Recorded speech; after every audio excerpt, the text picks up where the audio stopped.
한동훈 위원장은 민주당의 현역 의원 하위 평가를 보고 이재명 대표는 하위 1%에 들어가야 되지 않나라고 직격을 했습니다. 왜 박용진이 10%에 들어가고 김영주가 10%에 들어가죠? 그럼 이재명은 10%에 들어가야 되지 않습니까? 단식하느라고 의정활동 제대로 못하지 않았나요? 재판 다니느라고 의정활동 제대로 못하지 않았나요?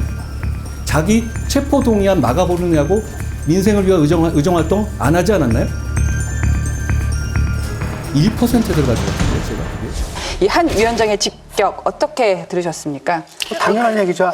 뭐 당연한 얘기 아니에요? 1%라도요? 그렇죠. 예. 이분이 지금 대표 발의가 6건? 출석률도 굉장히 저조합니다. 뭐 80% 정도고, 그 다음에 상임위 출석률은 30%대거든요.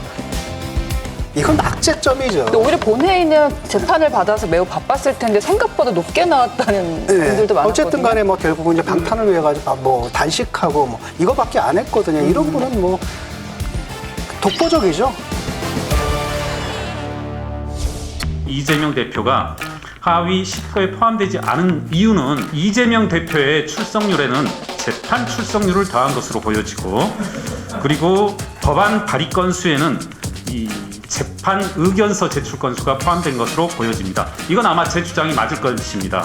그렇지 않고서는 설명되지 않은 것인데, 당대표가 당무를 수행하는 게 중요하지. 예. 당대표가 회의 출석하고 뭐 상임위 출석하고 법안 발의하는 거, 이거로 당대표가 하는 건 말이 안 되는 거 아니겠습니까? 그럼 국가대표, 대학생인 국가대표 축구선수에게 왜 학교 수업도 제대로 듣지 않았는데 졸업장 받냐? 또 유명 연예인에게 영양과 수업도 제대로 안 듣고 어떻게 졸업했냐? 이렇게 하는 비판하는 거 똑같죠. 그렇게 비교할 수가 없는 겁니다. 제가 이제 민주당 출입하는 이제 기자 후배들하고 이야기를 하다가, 민주당에도 한번 상위 10%를 공개해 줘봤으면 좋겠다.